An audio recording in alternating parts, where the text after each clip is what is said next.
Labvakar un esiet sveicināti. Mani sauc Egīls Grāvis, un šovakar izšķidāsim vienu no pretendentiem uz politisko varu Latvijā – ansambli Augstpapērdenis. Labvakar, dāmas! Acīm redzot, kaut kas jums ir licis dzīties pēc politiskās varas Latvijā. Tāpēc mans jautājums ir, cik bieži jūs ostāt Nagulāku?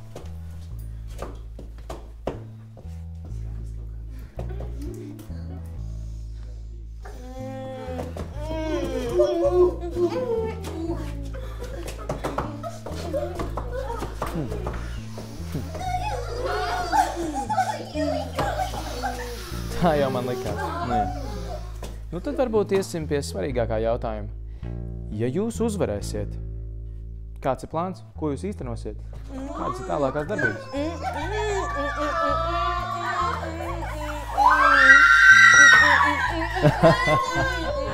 Es nedrīkst dzert, es esmu nočipojies.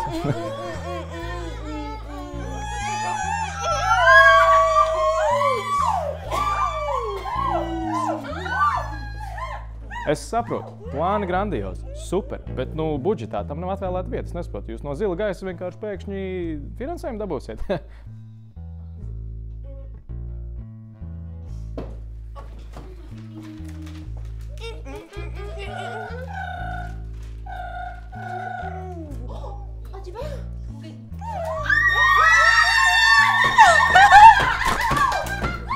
Tik viegli? Absolūti, jā. Taču man ir vēl viens jautājums. Tieši par kritiku, kuras ir diezgan daudz no jūsu oponentiem. Kā jūs uz to atbildēsiet? Kā jūs plānojat viņu domas mainīt vai likt viņiem pārdomāt?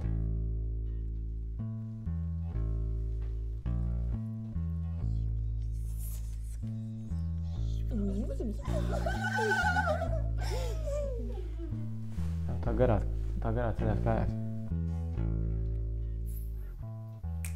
Tā, dāmas, lūdzu, saglabāsim profesionalitāti. Man ir vairāk sievas un vairāk bērni. Tā, mierā. Savāk dekoltē. Tūlīt pat.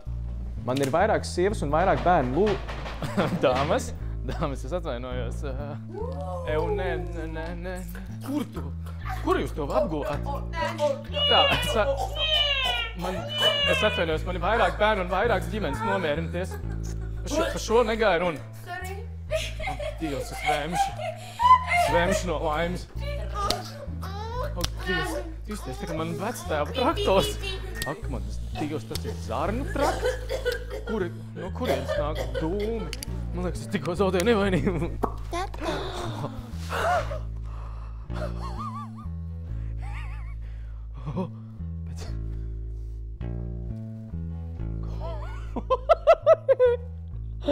Kur to vispār var iemācīties? Paldies! Jā, paldies!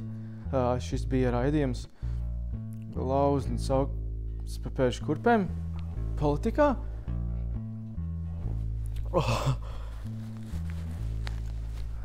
Kur ir brilles? Atdosiet, lūdzu, brilles.